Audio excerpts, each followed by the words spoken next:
So our patient today is a 42-year-old male who's in a car accident, and he suffered a diffuse axonal brain injury. The last couple times that we've been in to work with him, he hasn't been as coherent and a little bit groggy, so we haven't been able to do as much, but he's feeling better today. He has full weakness on both sides, but the right is stronger than the left, and he's total assist for supine to sit, but he is full weight bearing. And so today we are going to go through getting him up and doing some things with him. So we're gonna do a supine to sit to stand, a sit to stand transfer, and then teach some wheelchair propulsion techniques for him. All right, to start off, the supine to sit. Since they're total assist, you're gonna get their legs up. You're gonna have to hold them or they're gonna flop to the side. You're gonna cross their arms so you're not rolling over them once you turn them. And then since Stephanie's really tiny, it's gonna be really easy. Just and she is total assist, but we want to work on strengthening too. So if she was able, I guess he was able to, you would have them slide their feet off the table. Are you able to?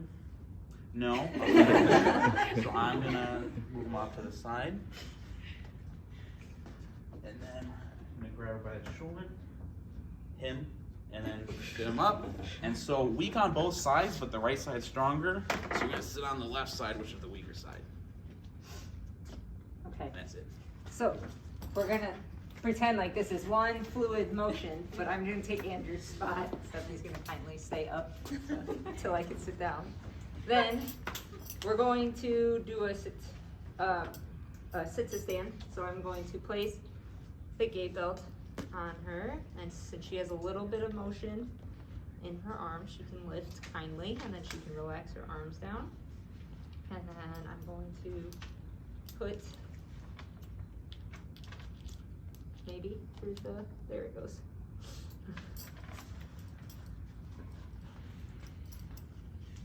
All right, so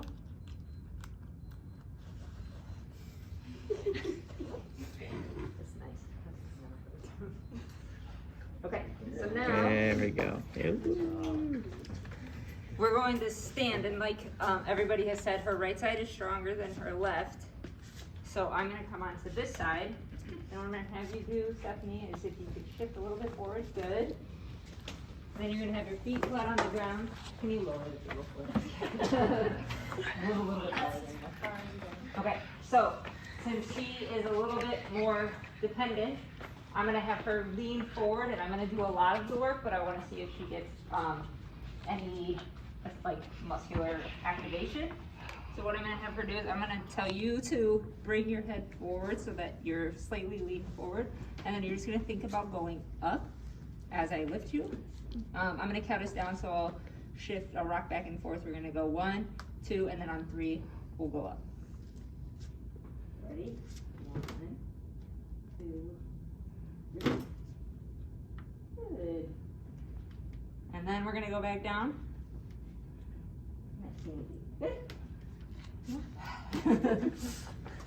All right, so now we're gonna do a transfer. We decided to do a stand pivot transfer because she's full weight bearing. Yeah.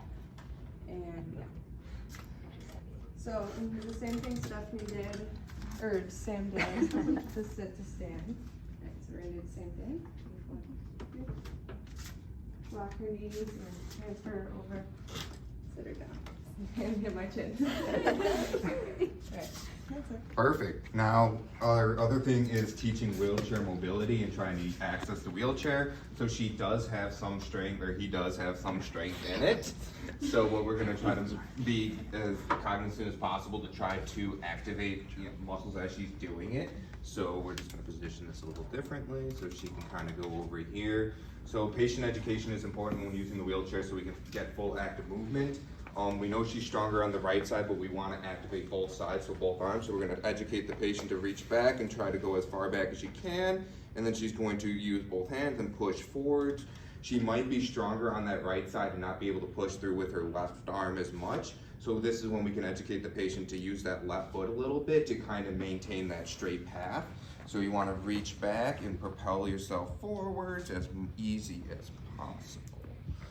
And then obviously he might fatigue out or she might fatigue out. Sorry, it's just always take that, but it's gonna fatigue out, so we just wanna educate to take breaks in between if she needs to, and then trying to turn it, we're gonna use that right side depending on which way we're gonna go. So we're gonna say the doorway is here to the left. She's going to stabilize as much as possible with that left arm, use that right arm to really give a good strong push, and try to turn the wheelchair around. And that's how you would pivot the wheelchair.